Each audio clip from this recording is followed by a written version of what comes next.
ጨካኝ የሆኑት የባሏ ቤተሰቦች ከልጃቸው ሚስት ቤት ውስጥ ለመውጣት የተገደዱት ፖሊስ የመጨረሻ ማስጠንቀቂያ ከሰጣቸው በኋላ ብቻ ነበር። ይህንን ሲያዩ ከጎረቤቶቻቸው ማንም አላዘነላቸውም። ምክንያቱም ቤተሰቡ ሁልጊዜ የሚረብሹና ሴቲቱን በየቀኑ የሚያንኳሷት እንደነበሩ ጎረቤቶቹ ለረጅም ጊዜ ሲታዘቧቸው ቆይተዋል። እንዲያውም ብዙዎቹ ምስጋና ቢስ ተዋሲያን ናቸው፣ የሚገባቸውን አገኙ በማለት በግልጽ ጣታቸውን ቀሰሩባቸው።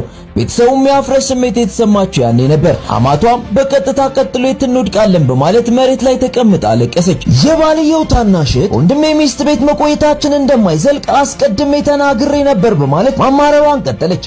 አሁን እንደ ውሻ ተባረው ከባድ ውርደት ደርሶባቸዋል። የባልየው ታናሽ ወንድምም በንዴት በግኗል። ጎረቤቶቹን እዚያው ሊደበድባቸው እንደሚችል በመዛት አስፈራርቶ አባረራቸው። ሆኖም ግን ከጩኸት ባለፈ እንደሚታየው ደፋር ሰው አልነበረም። ቀጥሎ ምን ማድረግ እንዳለበትም አላወቀም። ይልቁንም ወንድሙን ሙሉ በሙሉ ተጠያቂ አደረገው። የማትረባነህ ሚስትን መቆጣጠር ስላልቻልክ ነው ቤተሰቡን ለዚህ ያበቃው በማለት ዘለፈው። አማቷም ተሯርጦ በፍጥነት መፍትሄ እንዲፈልግ ጮኸችበት። ነገር ግን ተደብቃ የምትከታተለው ሚስቱ ባሏ ቢስ መሆኑን ታውቅ ነበር። ከዚህ በፊት የወር ደመወዙን በሙሉ ለእህቱና ለወንድሙ እያወጣ ያስረክብ ነበር። እነሱም ዝም ብለው ያባክኑበት ነበር። ሚስቱንም ዝም ብሎ ታገሺ ብቻ ይላት ነበር። እሱ አሁን ደግሞ እሱ ራሱ መታገስ ይችል እንደሆነ ማየት ፈልጋለች። በእርግጥም የቤተሰቡ ክስ ሲበዛበት በመጨረሻ ባልየው ሊፈነዳ ደረሰ። ወንድሙን ያዘውና ያንተ ስድብና ድብደባ ደስተኛ ቤታችንን አፈረሰው ሲል ጮኸበት። ወንድሙ ግን ምንም የጥፋተኝነት ስሜት አልተሰማውም። ይልቁንም እሷን ልቅ ስላደረካት እኔ እየረዳው ነበር በማለት ያለ አፍረት ተናገረ። ከዚያም በንዴት ባልየውን ፊቱ ላይ በቦክስ መታው።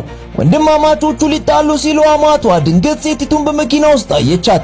ሴቲቱ ወዲያውኑ መኪናዋን አስነስታ ሄደች። ቤተሰቡ ሙሉ በሙሉ ተበታተነ። ባልየው ግን አሁንም እንደምታስብለት ስላመነ አዲስ የስልክ ካርድ ገዝቶ ከብዙ ልፋት በኋላ በመጨረሻ አገኛት። ወዲያውኑ ያለ ፈቃዴ ቤቱን በመሸጥና እኛም መጠለያ አልባ በማድረግሽ ለምን እንደዚህ ጨካኞች ሲል ጠየቃት። እሷ ግን ቤቱ የራሴ ስለሆነ የመሸጥ መብት አለኝ፣ ወንድም ሲመታኝ ምንም ስላላደረግ ከእንግዲህ እንደ ባሌ አላይህም አለችው። የፍቺ ጥያቄ ማቅረቧንና ከዚህ በኋላ በጠበቃዋ በኩል ብቻ እንደሚያገኛት ነገረችው። ያን ጊዜ መርበትበት ጀመረ። ይቅርታ እየጠየቀ ወደኔ ከተመለሽ ወንድሜ እንዲንበረከክና ይቅርታ እንዲጠይቅሽ አደርጋለሁ አላት። እሷ ግን ቤተሰቦቹ ዳግመኛ እንዲጎዷት እንደማትፈቅድ ነግራው ወዲያው ስልኩን ዘጋችበት። ከዚያም ባልየው የሰራው ስራ ስህተት እንደነበር ተረድቶ ተጸጸተ። እናቱና ወንድሙ ግን አሁንም ምስጋና ቢስ እያሉ እሷን ይረግሟት ነበር። የሚቀጥለው ደህና ትምህርት እንደሚያስተምሯትም ይዝቱ ነበር። ሆኖም በመጀመሪያ የሚኖሩበትን ቦታ ማስተካከል ያስፈልጋቸዋል። በመጨረሻም እሷ በሰጠችው ሁለተኛ የኤቲኤም ካርድ ውስጥ በቀረው ጥቂት ገንዘብ አንዲት ጠባብ